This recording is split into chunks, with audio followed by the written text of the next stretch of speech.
Upon arrival, Prime Minister Modi was accorded a rousing welcome by the top leadership of Singapore as well as Indian diaspora.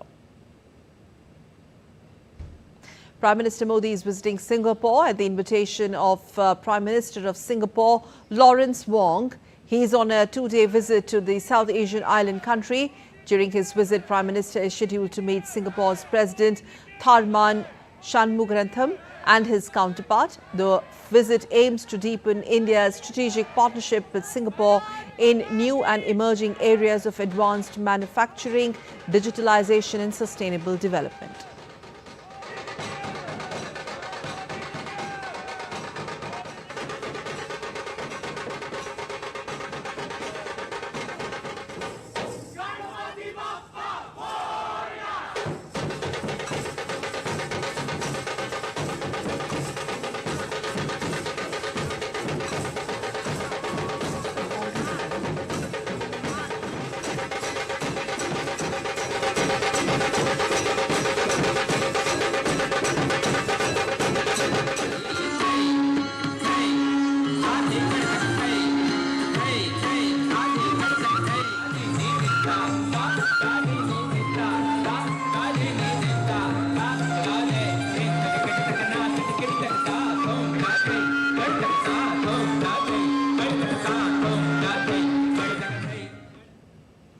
And DD India correspondent Akshay Dongre spoke to the dancers and performers whom you just saw on the screens, who had the opportunity to perform before the Prime Minister as well as the Indian diaspora. The way they warmly welcomed Prime Minister, by and large, everyone was very happy at the prospect of interacting with the Prime Minister Modi. A lot of cultural performances that were put on display. How you guys performed as far as the upon the arrival of Prime Minister? How was the experience? It's very exciting, very a unique experience for sure. We are very honored to represent Indian dance in Singapore. Right. We are dancing Odissi. Ma'am, you were here part of the reception. How was it, the experience? Well, the experience was out of this world. It was definitely a one-time opportunity for all of us to have been performed in front of Narendra Modi ji. And what more, a cherry on the cake is that he himself came forward and asked for this, what is called as Tipru, and asked for it. He first did wish us Happy Ganesh Chaturthi, that is going to come in 2 days. Right. So we are super more excited for it. And again, I mean, words are not enough to express how happy we are. These people are a part of the Indian diaspora. Many of them have also performed in Indian, different kind of Indian arts. So how was it, ma'am? How was the experience seeing the Prime Wonderful, Minister? wonderful. It was a lifetime, like you can say, it is a lifetime achievement I got. Seeing Modi ji live, for me it was the first time. What about you? Ishan. Ishan, so how was the experience like seeing Prime Minister so up close? It was actually really like inspiring because you could see he has such a big aura. Yeah. And yeah, I was very excited. Sir, what about you? Yeah, I'm born in India. Now Singapore is home. So Modi ji is a living legend. He's an inspiration for all. And we came with all the family just to get a glimpse of him, to get his presence. Right. So this is Prime Minister's 5th visit to Singapore. Do you think that the push that he has given in his foreign policy has brought the two countries closer? Yeah, and I think there is a lot of scope. There's a lot of scope because we have a very enthusiastic and very motivated Indian diaspora here, and there's a lot of scope. And there is a lot of enthusiasm that you can sense in the air here. So Prime Minister has arrived, and there is a lot on cards to bring the two countries closer even more. With camera person Vinay Kumar Tiwari, I'm Akshay Dongre, DD India. Earlier, DD India's Akshay Dongre visited Mustafa Shopping Centre located in Little India in Singapore. Several businesses started by people of Indian origin have prospered in the country over the last several decades and have preserved their Indian heritage.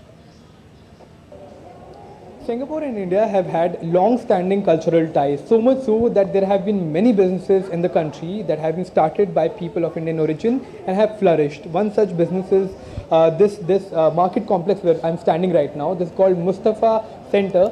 This shopping complex was started by Haji Mustafa and his friends 50 years back in 1973. We have some of the tourists that are traveling from India. Sir, may I know your name, please? My name is Krishna Kumar. Ma'am, your name? Chandrika Krishna Kumar.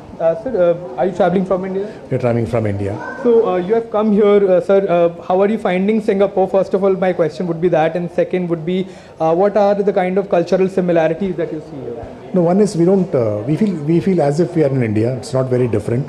The culture is different, and you have the independence. People don't bother you here, and the food, you get Indian food here, whatever is South Indian, be it North Indian. So you feel at home here. We feel totally at home. Right. Yeah, we feel we are in Chennai. As far as his foreign policy is concerned, he has been focusing on look east policy, and Singapore has been pivotal in that. So do you think that the relations have been improving because of the kind of diplomatic outreach that has been done? Yeah, 100%. See, today I have traveled world over, and today there is a respect for the Indian passport. You feel a lot more respected today than it was 15 years back. So Prime Minister Modi has definitely done his part in improving the respect of the Indian passport. There is no two things about it. So we feel very proud as Indians. There is UPI acceptable here as well. Let me show you. Here, as you can see, you have the UPI scanner ID that has been put on posters like this. So let us understand how this function works. Let's speak to some other people that are here. How long have you been living in Singapore? I'm last 35 years in Singapore. 35 years as well. So sir, as far as the Indian businesses are concerned, do you think that they have flourished in the last several years? Business are doing well. Indian business are improving better. Right. We also saw the UPI scanner there. How does it work? Yeah, that's good for tourists here. They find easy to pay the money whenever they doesn't have to change money. They don't have to keep US dollar with them. The same time they will use the UPI and pay that money. Right. Easy transaction do for them. The work that has been done by the Foreign Ministry of India, External Affairs Ministry of India, or the efforts that have been made personally by the Prime Minister as well, the relations have never been better, but are only expected to improve in the years to come, given the focus that India is showing as far as Singapore is concerned. With camera person SP Dubey, Akshay Dongre, DD India. Akshay Dongre of DD India joins us live from Singapore. Akshay, good evening to you. Overall review as far as the significance of this visit of Indian Prime Minister Narendra Modi to Singapore is concerned, this being the fifth one and first in his third historic term, plus the engagements of the day one. Well, Sakal, absolutely. In fact, we have all seen the enthusiasm. In fact, we have just come back from the arrival ceremony, the reception that was given by the people of Indian diaspora that are living here in Singapore. And in fact, from the kind of warm welcome that he has received, Prime Minister Narendra Modi, we have seen the kind of popularity that he has among the Indian diaspora here, especially in Singapore. As you rightly mentioned, this is his fifth visit. The first 4 visits were in his first tenure. And now, after a long wait of about 6 years, the Indian diaspora again get to see the Prime Minister here arriving in Singapore, who will be here today and tomorrow. Now, today's engagement also include a dinner that will be hosted by the newly elected Prime Minister of Singapore, His Excellency Lawrence Wong, and the Prime Minister will be visiting the official residence of the Singaporean Prime Minister. The two leaders will be having talks, and then later the Prime Minister will be ending his day, the long day that started from Brunei and now is ending in Singapore. And in fact, tomorrow there are a lot of engagements that are planned, and not only the engagement at the diplomatic level, but also at the business level.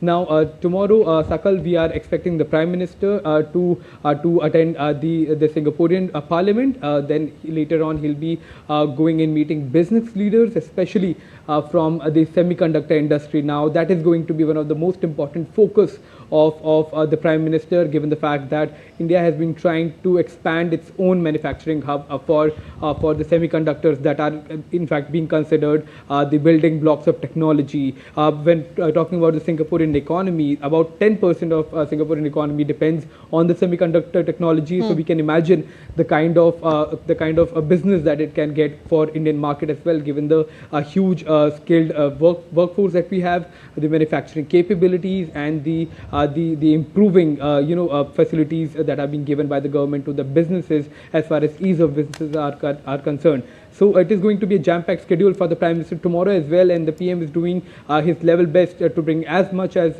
investment and technology to the Indian market, to the Indian businesses, not just the large businesses, but this is also going to benefit the small and medium businesses as well. So it's in fact a win-win situation for both the countries, and the leaders are going to meet today evening. Okay, both countries, Singapore especially, it's a very important member country for India when it comes to its Act East policy and Indo-Pacific vision, broader foreign policy construct. Given the trade and investment relationship that the both countries traditionally have shared, which you also pointed out in the report, this visit is also very important in that sense of term. Well, absolutely. In fact, it's not just now a business. India and Singapore are now strategic allies.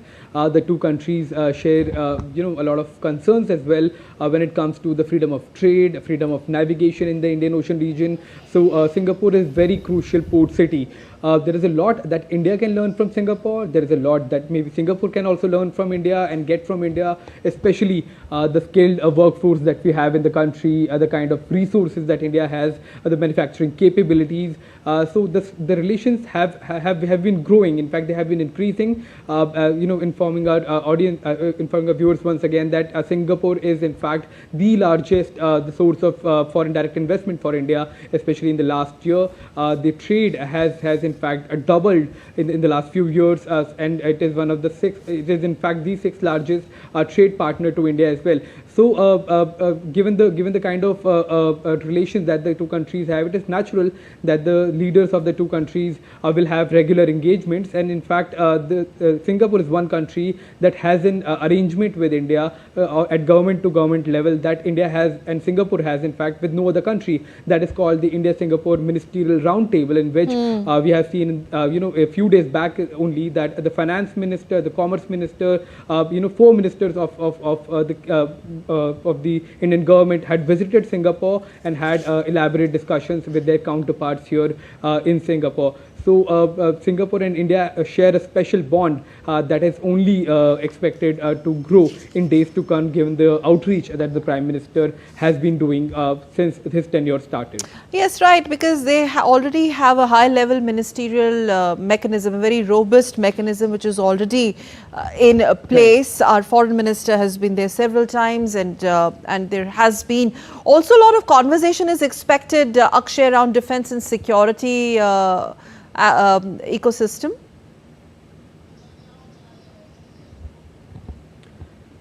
Well, yes, absolutely. If the two leaders, whenever the two leaders meet, especially the leaders of Singapore and India, a lot of things are discussed. It involves advanced manufacturing, digitization, connectivity, smart city projects. In fact, Prime Minister has mentioned Singapore as an ideal example of how a smart city works. In fact, if you go around Singapore, you can see how efficient their garbage disposal is, how efficient their public transportation is, and though they look small at a larger scale of a country's functioning, but they are extremely crucial. In fact, they form the fundamentals of the society. So that has been a model, and Prime Minister has in fact mentioned it, and he has been trying to replicate in the smart city projects that are going on across the country. So it is going to be not just the trade and other activities, but defense always remains a crucial aspect of the relation between the two countries, given the fact that both India and Singapore are each other's strategic allies as well. So the kind of engagements at the military level that take place is also crucial, and that will that is also expected to be taken up by the leaders when they discuss. A bit about the Diaspora Connect, also people-to-people contact. I was just actually looking at some figures. Ethnic Indians constitute about 9.1%, which makes it roughly around 3.5 or 3.6 lakhs of the resident population, which runs into 3.9 approximately millions there in Singapore. And we also saw your reports of, there's this little India in almost every nook and corner of Singapore. Plus the rousing welcome that was put in place for our Prime Minister, a little celebration of Ganesh Chaturthi just few days to go. Well, absolutely, Sakal. In fact, when I visited the markets of Singapore, we could find several shops, in fact, where there were idols of Lord Ganesh. That shows the kind of enthusiasm that not just the Indian diaspora has, but also the kind of cultural, melting pot Singapore is. A lot of people are adopting different kind of cultures. They're learning from different kind of cultures. We visited SIFA, that is Singapore India Fine Arts Societies. There you can see people from Chinese origin, people from Filipinos there learning Kathak, learning Bharatnatyam. So it is in fact majestic to look how well the different ethnicities have come together to make a country like Singapore that was not so developed barely few decades back, but now is one of the best countries in terms of development in the world. So yes, the diaspora connect is quite strong. In fact, Tamil is one of the official languages here among the 4 official languages of Singapore. So that shows the kind of acceptance that Singapore has as far as different cultures are concerned, and that is why it seems that the Indian diaspora has been able to preserve the culture and strengthen it over the years. Several organizations that have been working towards it have been working for over 75 years. One of them being the CIFA's organization that we had visited and met the brilliant artists there who are who are not from Indian origin as well, but are experts in Indian art. Right, we'll leave it there. Thank you very much, Akshay, for joining us live from Singapore for those details on Prime Minister Modi's Singapore visit. Thank you. And earlier in a historic visit to Brunei Darussalam, India's Prime Minister Narendra Modi held a meeting with Sultan Haji Hassanal Bolkiah on Wednesday and discussed ways to further cement bilateral ties during the wide-ranging talks. The Sultan Haji Hassanal Bolkiah and his close family members warmly welcomed Prime Minister Modi at the Istana Nurul Imam. The Istana Nurul Imam is the official residence of the Sultan of Brunei. Leaders held delegation-level talks. The leaders there also welcomed the elevation of bilateral ties to enhanced partnership. Prime Minister invited Brunei Sultan to pay a visit to India. The historic visit of Prime Minister will further boost action on India's Act East policy and its vision for the Indo-Pacific.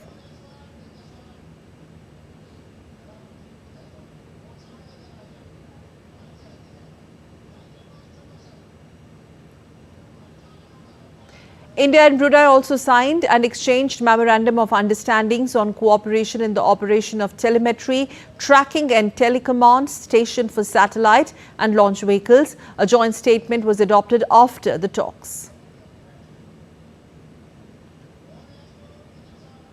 Bharat की act east policy और Indo Pacific vision में Brunei का महत्वपूर्ण साझेदार होना ये हमारे लिए उज्जवल भविष्य की गारंटी है। हम एक दूसरे की भावनाओं का सम्मान करते हैं। मुझे विश्वास है कि मेरी इस यात्रा से और हमारी चर्चाओं से आने वाले समय के लिए हमारे संबंधों को स्ट्रैटेजिक दिशा मिलेगी। So they discussed emerging areas of bilateral cooperation such as fintech, the digital technology, digital payment systems, as well as renewable energy.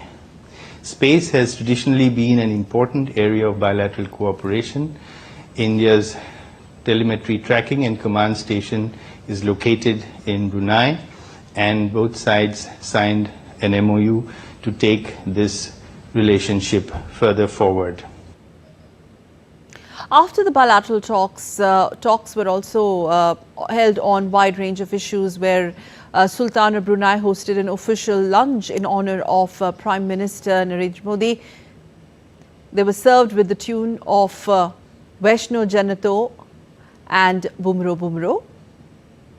Motichur laddus and saffron pedas were reportedly also on the royal menu in honor of Prime Minister Modi at the Royal Palace, Istana Nurul Imam, at the official luncheon. Prime Minister Modi thanked entire royal family for the warm welcome and hospitality and lauded deep historical and cultural ties between both nations. हम अपने राजनीतिक संबंधों की 40वीं सालगिरह मना रहे हैं। इस अवसर पर हमने निर्णय लिया है कि अपने संबंधों को एनहांस पार्टनरशिप का दर्जा देंगे। हमारी साझेदारी को स्ट्रैटेजिक दिशा देने के लिए हमने सभी पहलुओं पर व्यापक चर्चा की। हम आर्थिक, वैज्ञानिक और रणनीतिक क्षेत्रों में अपने सहयोग को मजबूत करने के लिए प्रतिबद्ध है। In a joint statement released by India and Brunei Darussalam, both nations reaffirmed their commitment to further strengthen and deepen and enhance partnership in all areas of mutual interest. Both leaders held discussions for enhancing cooperation on a wide range of issues, including defense, connectivity, trade and investment, energy, including renewables, space, ICT, health and pharmaceuticals. Also, education and capacity building, culture, tourism, youth and people-to-people exchanges, as well as regional and international issues of mutual interest were also discussed. The leaders acknowledged the importance of close interaction through existing bilateral mechanisms. They agreed to expand further bilateral trade and economic ties. They called for leveraging respective strengths in technology, finance and manufacturing. Both leaders recognized the importance of food security and agreed to enhance cooperation in agriculture and the food supply chain. India and Brunei acknowledged the importance of enhancing defense and maritime cooperation through regular exchanges of visits between both nations. They welcomed a planned direct flight connectivity between Bandar Seri Begawan and Chennai, which will foster stronger people-to-people linkages. Both leaders recognized the important role of youth towards national development and agreed to promote greater youth exchanges between both countries. The leaders reiterated their commitment to work closely in mutually beneficial areas to further strengthen ASEAN-India comprehensive strategic partnership. They condemned terrorism in all its forms and agreed on the urgent need to address climate change and enhance efforts in mitigating the adverse impacts from this rising challenge. The Brunei Sultan appreciated India's support in hosting the ASEAN Centre for Climate Change. India's Prime Minister welcomed Brunei Darussalam's continued participation in the Voice of the Global South Summit. The Brunei media has prominently covered the Indian Prime Minister's visit. A photograph of the Crown Prince receiving the Prime Minister at the Brunei International Airport was flashed on the front page of Borneo Bulletin newspaper. It also covered the Prime Minister's visit to the Sultan Umar Ali Saifuddin Mosque and shows him sitting next to the Minister of Religious Affairs and Health, Minister of Brunei Darussalam, and being welcomed by the members of the Indian community at the mosque.